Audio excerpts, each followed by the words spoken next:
24:10 யாத்திராகமம் இறுதி பகுதியை மட்டும் நம்ம சேர்ந்து வாசிக்க போறோம். அதோட இறுதி பகுதி, உன்னோடே கூட இருந்து நான் செய்யும் காரியம் பயங்கரமா. விசுவாசிக்கிறீங்களா? வார்த்தையின் மூலம் பேசு. இயேசுவின் நாமத்தில் பிதாவே, ஆமென் ஆமென். உட்காருவோம். உன்னோட கூட இருந்து இருக்கும். தேவன் மட்டுமே செய்கிற காரியங்கள்.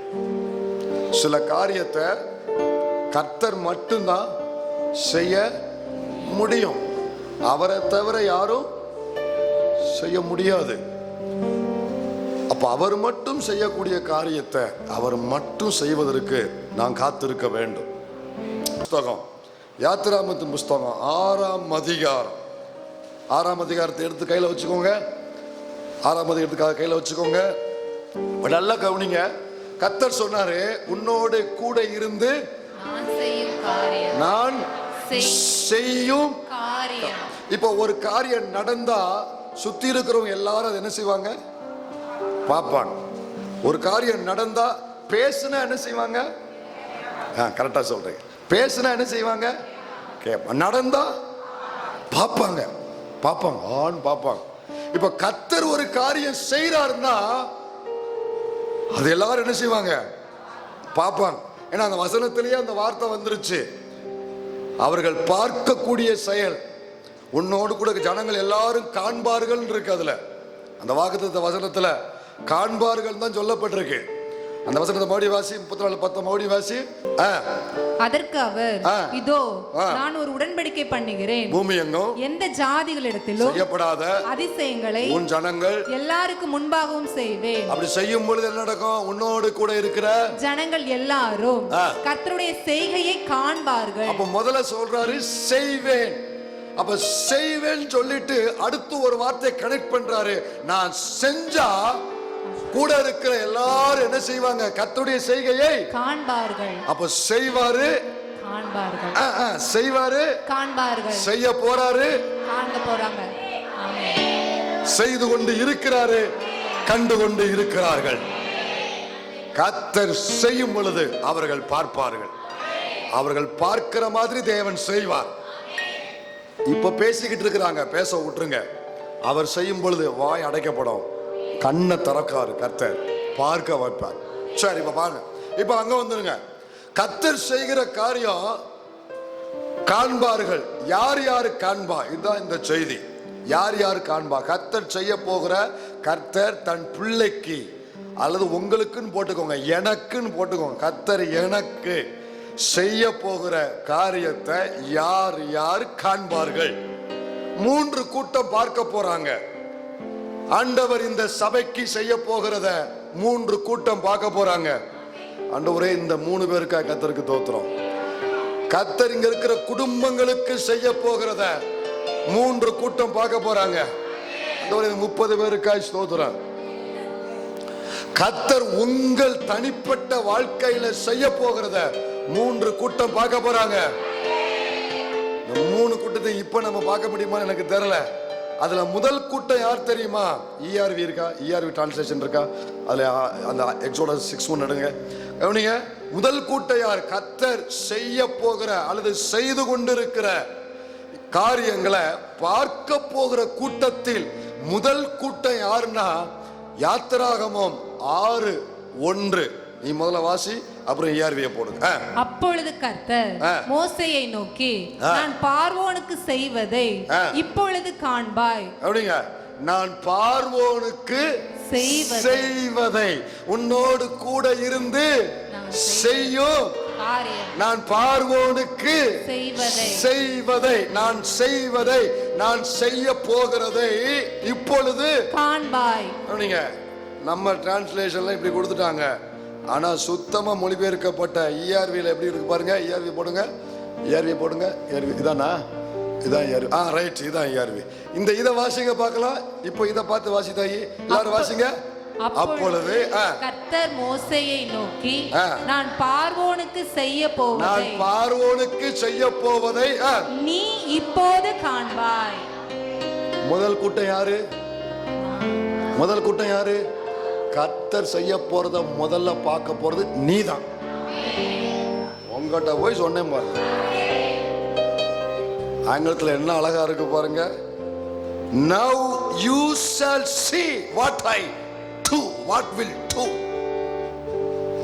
நான் செய்ய போகிறத now you shall see. நீ பாப்ப.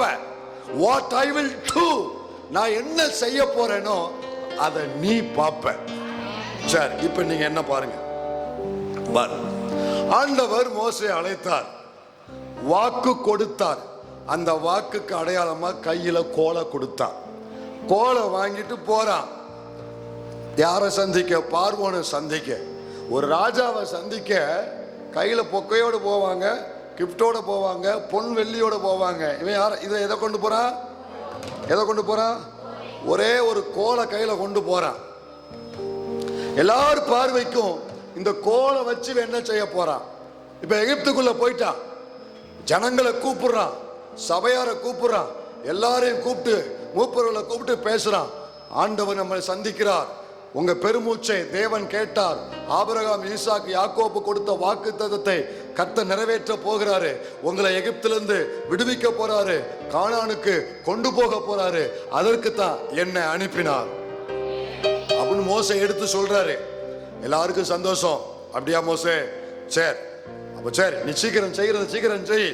நாங்கெல்லாம் போய் ரெடி பண்ணிக்கிட்டு இருக்கோம், பேக்கை எடுத்து வச்சுக்கிட்டு இருக்கோம். நீ சீக்கிரம் போய் அவர்கிட்ட பேசிட்டு வா அப்படின்னு சந்தோஷமா எதிர்பார்க்கிறாங்க. இப்ப மோசே கோலோடு உள்ள வாரான்.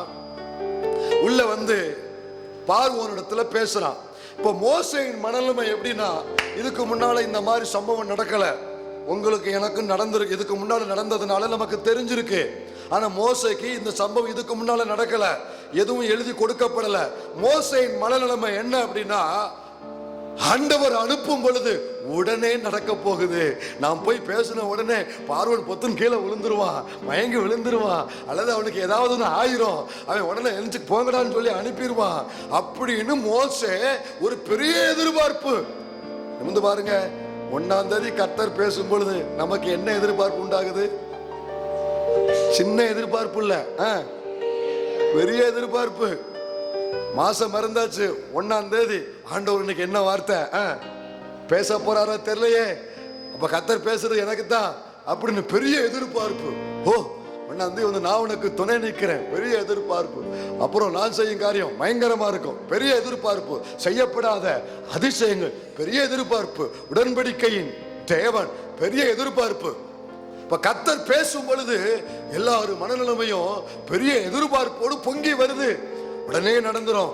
இன்னைக்கு சாயங்காலம் 6 மணிக்குள்ள நடந்துடும், நாளைக்கு இந்நேரம் நடந்து முடிஞ்சிருக்கும், நாளை கழிச்சு நான் வேற லெவல்ல இருப்பேன் இப்படின்னு பெரிய எதிர்பார்ப்பு நமக்கு வருவது போல மோசே அரண்மனைக்குள்ள போகும் பொழுது பெரிய எதிர்பார்ப்பு. கர்த்தர் உடனே செஞ்சிருவாரு.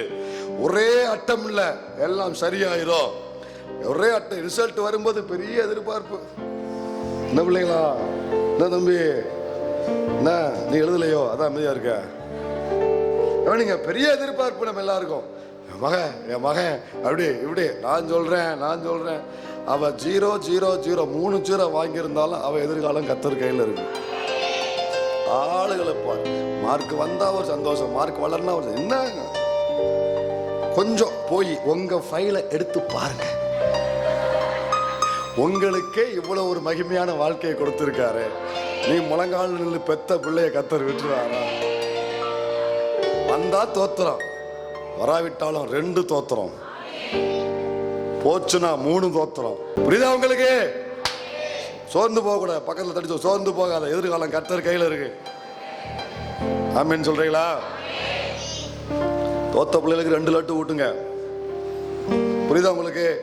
எதிர்பார்த்த மார்க் உள்ள 2 லட்டு ஊட்டுங்க. நீங்க போகும்போது வாங்கி 2 லட்டை வாங்கி திணிச்சு சாப்பிட்ற. நீ மார்க் வாங்காட்டுல நீ ஏன் பிள்ளை தாண்டா? ஆளுகளை பாரு. ஆமென் சொல்ற பிள்ளைங்க எத்தனை பேர் உள்ள இருக்கியா? அப்போ பெரிய எதிர்பார்ப்பு. ஆண்டவர் பேசின உடனே எல்லாருக்கும் பெரிய எதிர்பார்ப்பு. மோசே உள்ள போறான், ஆண்டவர் பேசிட்டார், உடனே பிரச்சனை சரியாயிரும், என் பிள்ளை பிரச்சனை உடனே சரியாயிரும், எல்லாமே சரியாயிரும். அப்படியா? உள்ள போய் பேசுறான். போனா எல்லாமே தலைகளை நடக்குது, எல்லாமே தலையில் நடக்குது.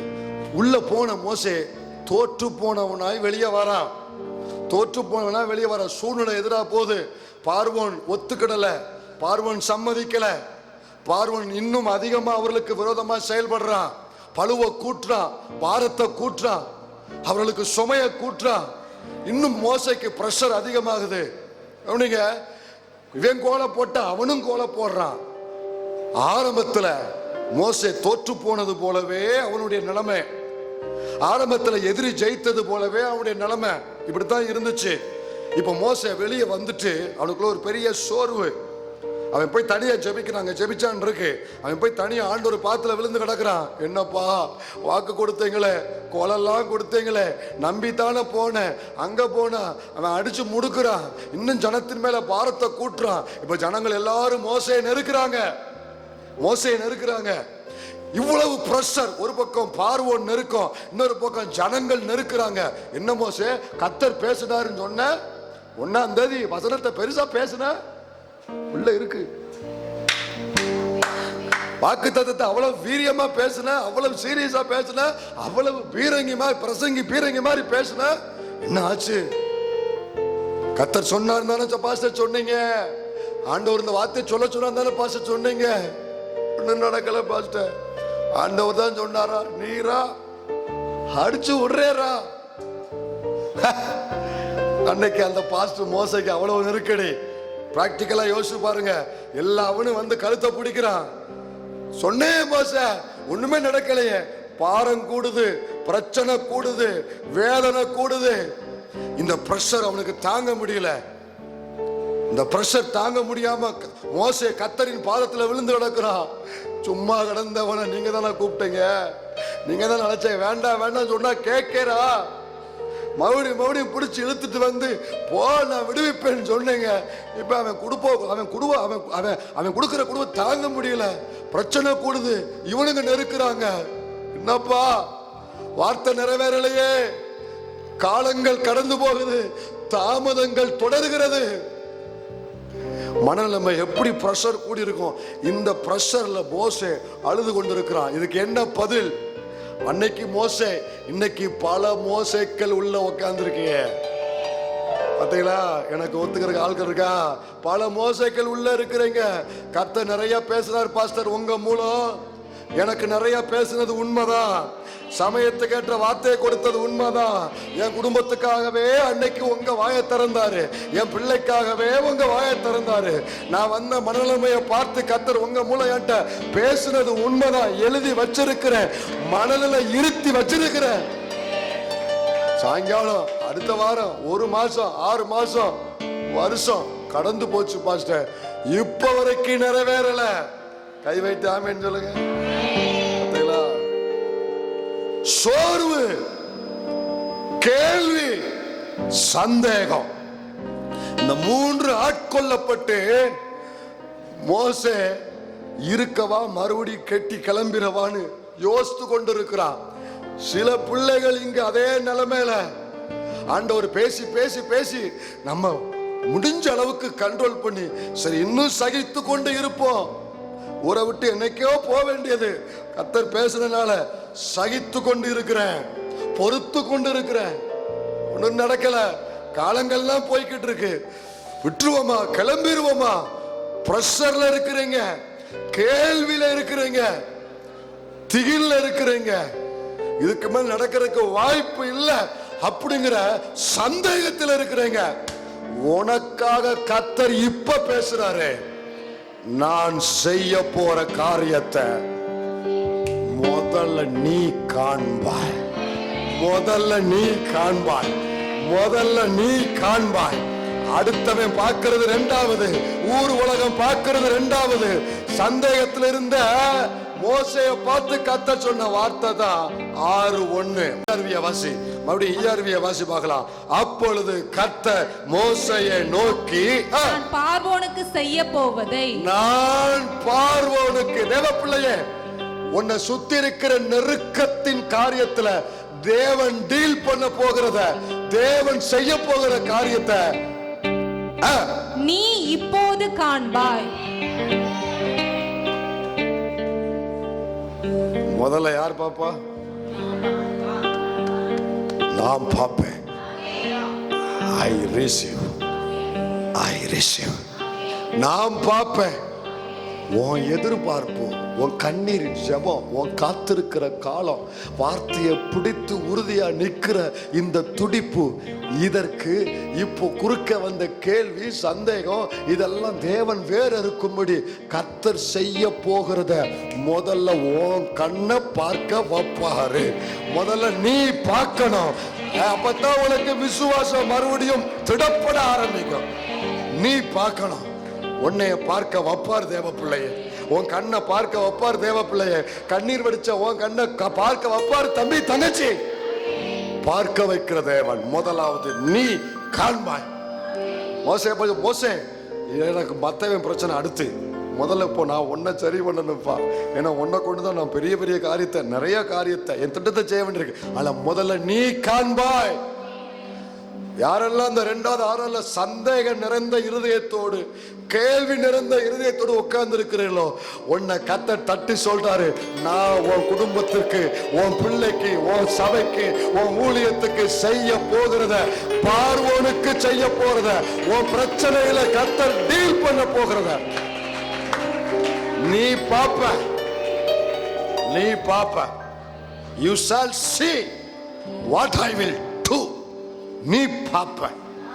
உன்னை பார்க்க வைக்கிற தேவன். தகப்பனே, தேவையோடு இருக்கிற பிள்ளைகளுக்கு இதை செய்வீராக. அடுத்து நமக்கு தெரியும் பாருங்க, அதுக்கு அடுத்து கவனிங்க, ஆண்டவர் எப்படி செஞ்சான்னு சொல்றேன். 10 வாதைகளும் அதுக்கப்புறம் இந்த 10 அற்புதங்கள் இருக்கு பாருங்க. இதெல்லாம் எகிப்தியர் பார்க்கறதுக்கு முன்னால முதல்ல பார்த்தது மோசே. ஏன்னா அவன் கோலை நீட்டினா நதி என்ன செய்யுது சொல்லுங்க? நதி ரத்தமா மாறுது. ரத்தமா மாறுதுன்னு சொல்லிதான் அங்க இருக்கிறவன் கேள்விப்பட்டான். ஆனா முதல்ல பார்த்தது யாரு? கர்த்தர் சொன்னாரு, நான் செய்ய போகிறத முதலாவது நீ காண்பாய். நடக்கிற ஒவ்வொரு அற்புதத்தையும் முதல்ல கர்த்தர் யாரை பார்க்க வச்சாரு தெரியுமா? மோசைய பார்க்க வச்சாரு. 10 அற்புதம் நடக்குது.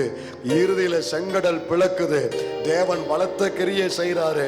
தேவன் செய்த பின்பு எந்த ஜனம் இவனை நெருக்குச்சோ, எந்த ஜனம் இவனு மேல இவன் கர்த்தர் தான் பேசினாரா அல்லது இவனா பேசுறானா சந்தேகப்பட்டுச்சோ, அந்த ஜனம் வாய் திறந்து ஒரு வார்த்தை சொல்லும்படி தேவன் செய்தாரு. என்ன செய்யுமா? 14 கடைசி வாசி, யாத்திராவும் 14 கடைசி வாசி, 14 கடைசி. கர்த்தர் எகிப்தியரில் செய்த, நல்லா கவனிங்க, வார்த்தை வருது பாருங்க. கர்த்தர் எகிப்தியரில் செய்த, அங்க சொன்னாரு, நான் செய்வதை முதலாவது. அங்க நெருக்கடி கொடுத்தான், ஆண்டவர் செய்து முடித்தாரு. பின்பு சொல்லப்பட்டிருக்குது, கர்த்தர் எகிப்தியரில் செய்த அந்த மகத்தான கிரியையை. கை உயர்த்தி ஒரு ஆமென் சொல்லக்கூடாதா? என்ன கிரிய? மகத்தான. என்ன கிரிய? மகத்தான. உன் குடும்பத்துக்கு நடக்க போறது என்ன கிரிய? மகத்தான. உன் ஊழியத்தில் நடக்க போறது என்ன கிரிய? மகத்தான. இன்னைக்கு அழுது கொண்டிருக்கிற உன் பிள்ளை வாழ்க்கையில் நடக்க போறது என்ன கிரிய? மகத்தான. நல்லா கவனி. மக்கி போன உன் காரியத்துல மகத்தான கிரியைகளை வெளிப்படுத்தி தேவன் செய்ய போகிற காரியத்தை நீ பாப்ப. அப்பொழுது ஜனங்கள் கர்த்தருக்கு பயந்து கர்த்தரிடத்திலும் அவருடைய ஊழியக்காரனாகிய மோசேயின் இடத்திலும் விசுவாசம் வைத்தார்கள். மோசே தானா பேசல, கர்த்தர் அனுப்புன ஆளுதான் மோசே. மோசே மூலம் வந்த வார்த்தை அவனா பேசல, தேவன் சொன்ன வார்த்தை தான் மோசே பேசினான். நான் விசுவாசிக்கிறேன், இந்த இருதயத்துல யாரெல்லாம் சந்தேகங்கள் கேள்விகளோடு வந்து உட்கார்ந்து இருக்கிறீர்களோ, வார்த்தை மேல விசுவாசம் இருக்கு, ஆனா சூழ்நிலை சந்தேகத்தை கொண்டு வருது. வார்த்தை மேல உங்களுக்கு விடாப்பிடியான வைராக்கியம் இருக்கு, ஆனா நடக்கிற சம்பவம் உங்களுக்கு சில கேள்வியை கொண்டு வருது. நாள் நெருங்கி கொண்டு இருக்கிறது. நீங்க சொல்லுவீங்க, ஹல்லேலூயா, கர்த்தர் தான் பேசினாரு, தேவன் தான் கொடுத்தாரு. சொல்லக்கூடிய அளவுக்கு தேவ கிரியை வெளிப்படும். முதலாவது நீ காண்பாய். எத்தனை பேர் நம்புறீங்க? ஆமென் சொல்ற பிள்ளைங்க. இதே சம்பவம் இன்னொரு முறை நடந்துச்சு. அவங்க யோசிச்சுட்டு இருக்கிறாங்க, அவங்க எல்லாம் சாப்பாடு இல்லாம யோசிச்சுட்டு இருக்கிறாங்க. மண்ணா வேணும், காடை வேணும். 25 லட்சம் பேர் இருக்கிறாங்க, என்ன செய்ய தெரியல, பயங்கர நெருக்கடி. அந்த நேரத்தில் கர்த்தருடைய வார்த்தை புறப்பட்டு வந்துச்சு. என்ன ஆகும்? 11:23 வாசி, 11:23 வாசி. அதற்கு கர்த்தர் மோசேயை நோக்கி, கர்த்தருடைய கை குறுகி இருக்கிறதோ, என் வார்த்தையின்படி நடக்குமோ நடவாதோ என்று நீ கவனிங்க. நடக்குமோ நடவாதோ கேள்வியோடு பேசிக்கிட்டே அவர் பேசுறதுல ஆண்டவரை போல யாரும் முடியாது. வாக்கு தத்தங்களை அள்ளி கொடுக்கறதுல அவரை போல வார வாரம் வாக்கு தத்தத்தை அள்ளி கொடுப்பார். ஏற்கனவே 50 வாக்கு தத்தம் இருக்கும், அப்புறம் 51 இன்னொன்னையும் கொடுப்பாரு. அப்புறம் கொஞ்ச நாள் ஆளு காணாம போயிடுவார். நம்ம உபவாசம் ஜெபம் பண்ணி முழங்கால நின்று 20 நாள் 21 நாள் முடிக்கும் போல 21 நாள் வருவாரு, 52 இன்னொரு வாக்கு தத்தத்தை கொடுத்துட்டு போயிடுவாரு. இப்படி அள்ளி கொடுக்கறதுல அவரை போல யாரும். காலம் போகும்போது நமக்கு என்ன நடக்குமோ நடக்குமா நடக்க இப்படி ஒரு கேள்வி நமக்கு வரும். இது எங்க நடக்க போகுது? அந்த நேரம் உற்சாகப்பட்டுக்கிற வேண்டியதான், அந்த நேரம் ஒரு ஆமேன்னு சொல்லிக்கிற வேண்டியதான். அவங்கள மாதிரி அந்த நேரம் மட்டும் சந்தோஷப்பட்டுக்கிற வேண்டியதான், அந்த நேரம் மட்டும் கண்ணீர் தொடச்சு. இப்படித்தான் நீங்க நினைக்கிறீங்க, இப்படித்தான் நிறைய பேர் நினைக்கிற.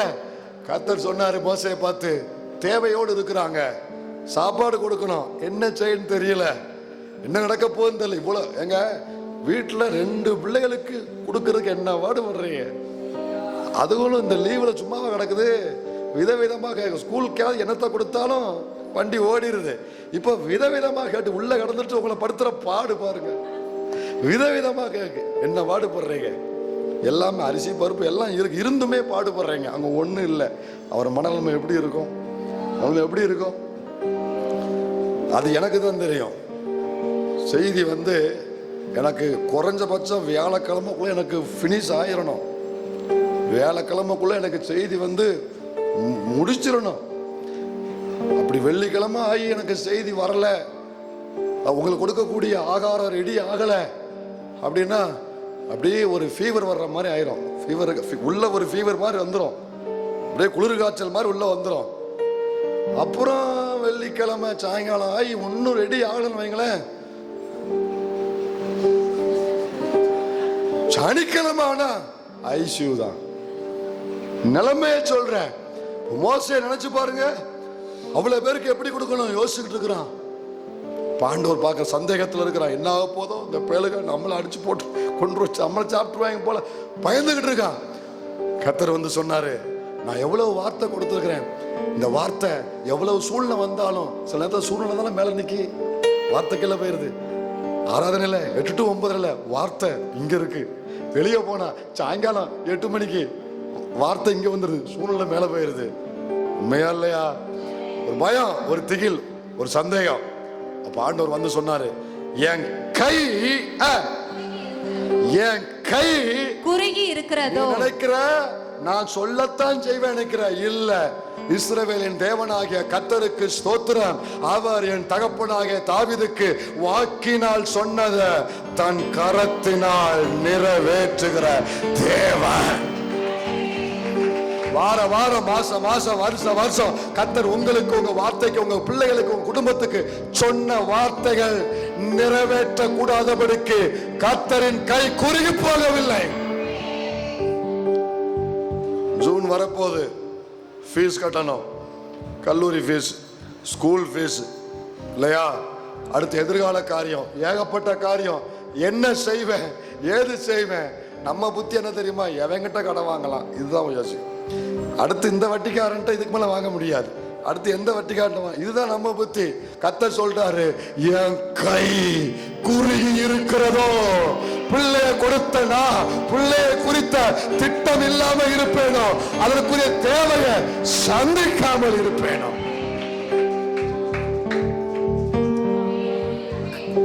கர்த்தரின் கை குறுகவில்லை. உன் வாழ்க்கையில கர்த்தரின் கை குறுகவில்லை. உன் பிள்ளை வாழ்க்கையில கர்த்தரின் கை குறுகவில்லை. உன் ஊழியத்துல கர்த்தரின் கை குறுகவில்லை. சொல்லிட்டு நடக்குமா? வாசியா, என் வார்த்தையின்படி, என் வார்த்தையின்படி நடக்குமோ நடக்குமோ நடவாதோ என்று நீ இப்பொழுது காண்பா என்றார். மற்றவனை விடு, முதல்ல நீ பாப்ப சொன்னாரு. ஒரு காற்றை அனுப்பினாரு, காடையை குமிச்சாரு, மண்ணாவை குமிச்சாரு, அப்படியே டோர் டெலிவரி. என்ன டெலிவரி? பார்சல்லாம் போய் வாங்கிட்டு வந்த அவசியம் இல்லை, டோர் டெலிவரி வந்து வாசல்ல கிடக்குது. அது மண்ணா எப்படி கிடக்குன்னு சொல்றேன். கவனிங்க, மண்ணாவை எப்படி பேக் பண்ணான்னு சொல்றேன். மண்ணா எப்படி பேக் பண்ணா தெரியுமா? எப்படி வந்தது? பனி. அதாவது வனாந்தரம் சுத்தி என்ன இருக்கு? வனாந்தரத்துல என்ன இருக்கும்? மண்ணு. கண்ணு, என் கண்ணு கரெக்டா சொல்றான். வனாந்தரம் என்ன இருக்கும்? மண்ணு. கவனிங்க, இந்த மணல் ஃபுல்லா இருக்கு. இதுல அப்படியே மண்ணாவை கொண்டு போய் போட்டா சாப்பிட முடியுமா? சாப்பிட முடியுமா? சாப்பிட முடியாது இல்லையா? ஆண்டவர் என்ன செஞ்சாருன்னா முதல்ல பனி அனுப்புனாரு. இப்போ மண்ணு முழுவதும் எதுல நிரம்பி, வசன வாசிமா வாசி. சாயங்காலத்தில் காடைகள் வந்து விழுந்து பாளையத்தை மூடிக்கொண்டது. விடியற் காலத்தில் பாளையத்தை சுற்றி பனி பெய்திருந்தது. இப்போ மண்ணு மேல என்ன படிஞ்சிருக்கு? மணல் மேல என்ன பெய்திருக்கு? பனி பெய்து. சொல்லுங்க, என்ன பெய்திருக்கு? மணல் மேல என்ன பெய்திருக்குன்னு கேட்டேன். பனி பெய்திருக்கு. அடுத்த வசனம், பெய்திருந்த பனி நீங்கின பின் இதோ வனாந்தரத்தின் மீதெங்கும் உருட்சியான ஒரு சிறிய வஸ்து உறைந்த பனிக்கட்டி பொடியத்தனையாய் தரையின் மேல் கிடந்தது. போதும், கவனிங்க. கீழே பனி, கீழே பனி, அதுக்கு மேல மண்ணா, அதுக்கு மேல அது கெட்டு போகாதபடி பனி. அப்படியே ஃப்ரிட்ஜுக்குள்ள பாக்ஸுக்குள்ள போட்டு கொண்டு வந்த மாதிரி ஃப்ரெஷ்ஷா கத்த டெலிவரி பண்றாருங்க. இன்னும் புரியுற மாதிரி சில கடையெல்லாம் ஒரு மாதிரி முடிச்சுக்கிட்டு இருக்கேன்.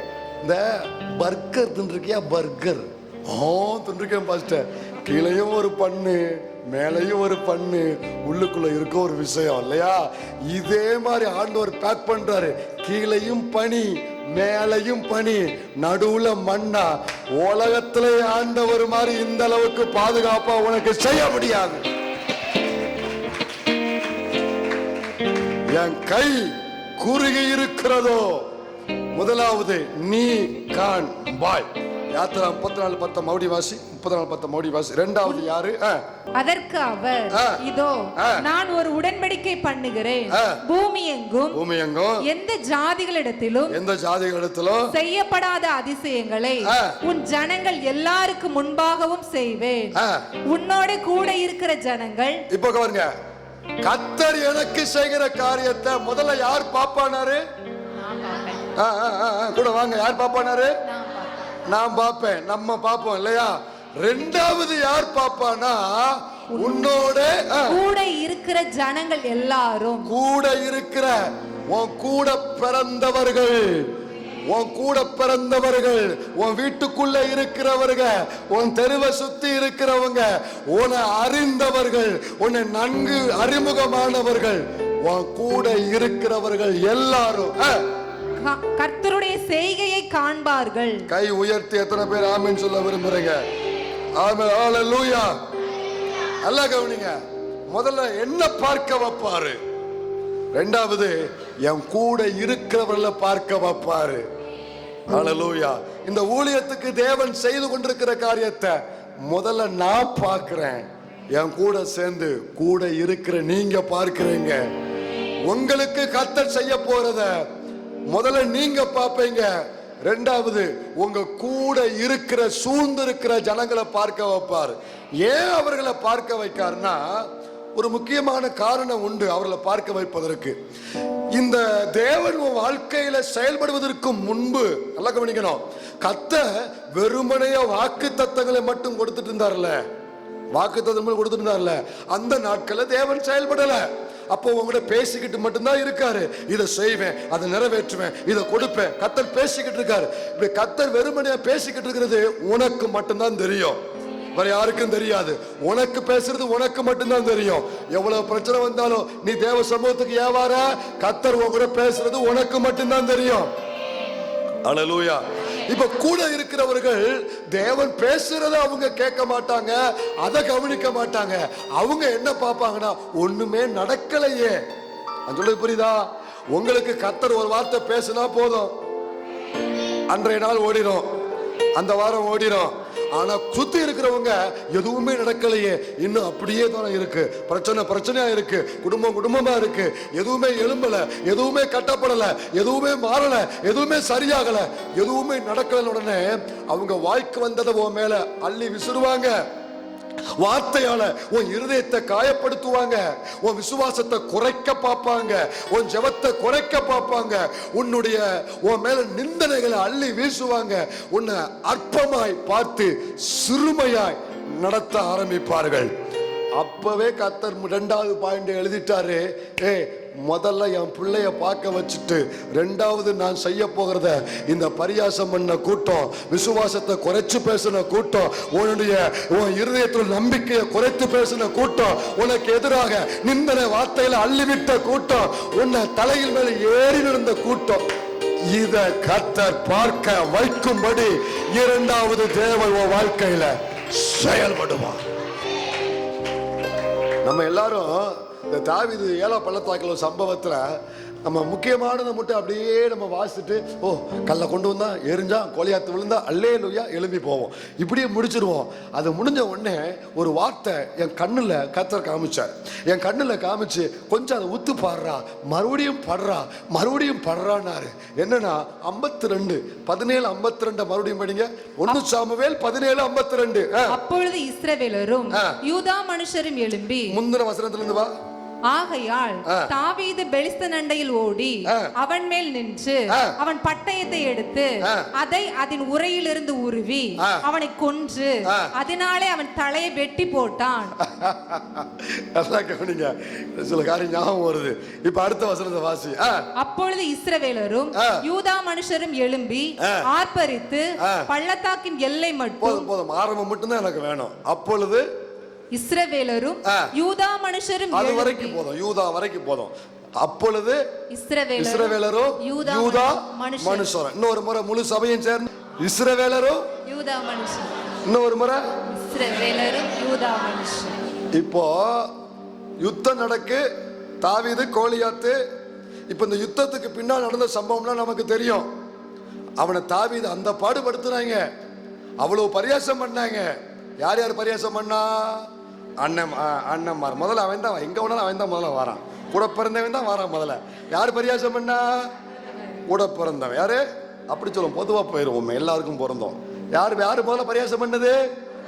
கூட பிறந்தவன். எப்படி பரியாசம் பண்ணா? ஒன்னு இங்க யாரும் வர சொன்னா? ஆடு மேய்க்கிறல்ல உன் வேலை, ஆடு மேய்க்க விட இங்கே என்ன வர? பெரிய இவரு பேசிருக்காங்களா? அது மட்டும் இல்ல, அந்த கொஞ்ச ஆடை இவனு பெரும் மந்தைய மேய்க்கிறவன் அல்ல, கொஞ்ச ஆடு கூலி வேலை பார்க்கிறவன். உனக்கு இங்க என்ன வேலை? பேசினா அவன வாழ வழி இல்லாதவன் பேசினா யாரு பேசினா? அதை மறந்துடக்கூடாது. இப்ப இவங்க எல்லாம் பேசுறான், அண்ணன் பரியாசம் பண்றா, 3 பேர் அண்ணன் மாதிரி பரியாசம் பண்றா, இது பத்தாதுன்னு சொல்லி சவுல் அவனை பரியாசம் பண்றா, எல்லாவனும் பரியாசம் பண்ணா. இப்ப என்ன கவனிங்க, இப்போ வேலை முடிஞ்சு வந்தா ஒரே கல்லு முடிஞ்சு கோலியாத்து இப்ப கீழே கிடக்கா. கர்த்தர் ஜெயித்தார், யுத்தம் கர்த்தருடையது, எதிரி வீழ்த்தப்பட்டான், மிகப்பெரிய ஜெயம் இங்க கிடைச்சிருச்சு. பரியாசம் பண்ணப்பட்ட உனக்கு கர்த்தர் ஒரு பெரிய ஜெயத்தை கொடுத்தாரு அல்லது கொடுக்க போறாரு. விசுவாசிச்சா அது உனக்கு நடக்கும். நிந்தனையின் பாதையில, பரியாசத்தின் பாதையில, மற்றவர்கள் பார்வையில, பேச்சில இகழப்பட்ட உனக்கு ஒரு மிகப்பெரிய ஜெயத்தை கர்த்தர் தருவாரு. நீ வாங்கிக்கிட்டு ஸ்தோத்திரம் பண்ணுவ. இப்ப நடந்து முடிஞ்ச உடனே ஆவியானவர் எப்படி எழுதாரு பாருங்க. இந்த யுத்தத்துல பெரிய ஜெயத்தை கர்த்தர் கொடுத்தத யார் யாரு பார்த்தாங்க அப்படிங்கறதான் இந்த 52ல ஆவியானவர் எழுதி வைக்காரு. யார் யாரு பார்த்தாங்களா? அப்பொழுது இஸ்ரவேலரும் யூதா மனுஷரும். மறுபடியும் யார் யாரு பார்த்தாங்க? இந்த தாவீதுக்கு பெரிய ஜெயத்தை கர்த்தர் கொடுத்தத யார் யார் பார்த்தாங்க? இஸ்ரவேலர், யூதா மனுஷர். என் கேள்வி இஸ்ரவேலருக்குள்ள எல்லாருமே வந்துருந்தாங்க. ஹலோ, இஸ்ரவேலர் சொன்னாலே 12 கோத்திரமும் உள்ள வந்துருது. யூதா என்பது ஒரு தேசம் அல்ல, அது ஒரு கோத்திரம். ஒரு கோத்திரம். இஸ்ரவேலருக்குள்ளேயே யார் வந்துருதா? சொல்லுங்க, யூதா உள்ள வந்துருதா? இஸ்ரவேலருக்குள்ள யூதா உள்ள வந்துருதா? ஆயினும் ஆவியானவர் எழுதும் பொழுது ஸ்பெசிபிக்கா நோட் பண்ணி வைக்கிறாரு, இஸ்ரவேலரும் இந்த சின்ன தாவீதை கொண்டு நான் கொடுத்த ஜெயத்தை இஸ்ரவேலரும் யூதா மனுஷரும். ஏன் எழுதுனான்னா, இந்த இஸ்ரவேலருக்குள்ள யூதா என்பது ஒரு கோத்திரம். அந்த கோத்திரம் வேற யாரும் இல்ல, இந்த தாவீதின் கோத்திரம். இந்த கோத்திரம் தான் தாவீத மிகவும் பரியாசம் பண்ண கோத்திரம். இந்த கோத்திரம் தான் தாவீதின் தலையின் மேல ஏறி நடந்த கோத்திரம். இந்த கோத்திரம் தான் இவனை எல்லா விதத்திலையும் போரங்கட்டின கோத்திரம். இந்த கோத்திரம் தான் தாவீத அற்பமாய் பார்த்த கோத்திரம். ஆவியானவர் தெளிவா எழுதி வச்சிருக்கிறாரு, உன்னை அற்பமாய் பார்த்தவன் கண்ணு முன்பதாக உனக்கு நான் செய்கிறத, உனக்காக நான் செய்கிறத அவன் பார்க்கும்படி நான் செயல்படுவேன். அவன் பார்க்கும்படி நான் செயல்படுவேன். கர்த்தர் அதை சும்மா எழுதி வைக்கல, அவன் பார்ப்பான், அவனை பார்க்க வைப்பான். உனக்கு எதிராக எழும்பின நாவுகள் கண்கள் பார்க்கும்படி கர்த்தர் செயல்படுவார். விசுவாசிக்கிற பிள்ளை, உன் பிள்ளையை குறைத்து பேசினவர்கள், உன் குடும்பத்தை ஏளனமாய் பேசினவர்கள், படிப்பு வராது பேசாம வேலைக்கு சேர்த்து விடு, உன் பிள்ளைக்கெல்லாம் அறிவு கிடையாது, உன் பிள்ளைக்கெல்லாம் திறமை கிடையாது, உன் குடும்பம்லாம் எழும்ப வாய்ப்பு இல்லை, எத்தனை பேர் உன் தலையில் ஏறி நடந்தார்களோ கண் பார்க்கும்படி கர்த்தர் செயல்படுவா. அந்த யூதா கோத்திரம் பார்க்கும், உன் கூட பிறந்தவன் பாப்பா, உன் சொந்த பந்தம் பார்க்கும். சொல்லுங்க, ஏன் யூதா கோத்திர பார்க்கும் அப்படின்னா உங்க சொந்தத்தை சொல்றீங்கன்னு அர்த்தம். கர்த்தர் உனக்கு செய்ய போகிறத கை உயர்த்தி, ஏன் யூதா கோத்திர பார்க்கும், என் பிள்ளைக்கு செய்ய போகிறத ஏன் யூதா கோத்திர பார்க்கும், என் குடும்பத்துக்கு செய்ய போறத ஏன் யூதா கோத்திர பார்க்கும். பார்க்க வைப்பாரு, நான் செய்யும் காரியம் பார்க்க வைப்பாரு. முதல்ல உங்களை பார்க்க வைப்பாரு, அடுத்து யூதா கோத்திரத்தை பார்க்க வைப்பாரு. முழங்கால் போடுங்க, ஆண்டவர்கிட்ட சொல்லி கேளுங்க, எனக்கு வேற எந்த ஆசை இல்லப்பா, நீங்க இவ்வளவு நாளா எனக்கு கொடுத்தது, எனக்கு சொன்னத என்னை பார்க்க வைங்கப்பா, என்னை பார்க்க வைங்கப்பா. ஜெபிக்க விரும்புற பிள்ளைங்க, ஜெபிக்க விரும்புற தாகத்தோடு இருக்கிற பிள்ளைங்க ஜெபிங்க. எனக்கு நீங்க சொன்னீங்களே, சொன்னதை பார்க்க வைங்க. அல்லேலூயா. உண்மையிலேயே நான் சோர்ந்து தான் வந்திருக்கிறேன், வார்த்தை நிறைவேறலையே, கர்த்தர் சொன்னது எனக்கு இன்னும் நடக்கலையே, உண்மையிலேயே நான் சோர்ந்து தான் வந்திருக்கிறேன். இப்ப கூட நீங்க என் கூட பேசிக்கிட்டு தான் இருக்கீங்க, சோர்ந்து நடக்கலையே அப்படின்னு வந்த என்ன பார்த்து முதலாவது நீ காண்பாய்ன்னு சொல்லி, அல்லேலூயா, இந்த வறண்ட நிலத்துல ஆறுகளை ஓடி வர செய்வது போல இப்படி வார்த்தை இருதயத்தில் வந்ததுப்பா. எனக்கு வேற எந்த ஆசை இல்லை. நீங்க எனக்கு என்னென்னலாம் சொன்னீங்களோ, எனக்கு, என் குடும்பத்துக்கு, என் பிள்ளைக்கு, இந்த ஊழியத்துக்கு, இந்த தரிசனத்துக்கு கர்த்தர் கொடுத்த வார்த்தை எனக்கு நல்லா தெரியும். தரையில விழாது, வீணாய் போகாது, நிறைவேறாம போகாது, எல்லாம் நிறைவேறும். அதை நான் பார்ப்பேன், என் குடும்பம் பார்க்கும், யூதா கோத்திரம் பார்க்கும், பரியாசம் பண்ணவங்க பார்ப்பாங்க, அற்பமா என்னவங்க பார்ப்பாங்க, விலகி போனவங்க தூரமா நின்று பார்ப்பாங்க. அல்லேலூயா. கர்த்தர் பார்க்க வைக்கும்படி கர்த்தர் செய்யும் காரியம் உமக்கே மகிமை. இந்த வார்த்தை ஒவ்வொன்றையும் கர்த்தர் மகிமைப்படுத்தும். தாழ்த்துகிறோம், எங்களை வெறுமையாக்குறோம். வந்த ஜனத்தை ஆசீர்வதியும். இயேசு கிறிஸ்துவின் நாமத்தில் ஜெபிக்கிறோம் எங்கள் நல்ல பிதாவே, ஆமென்.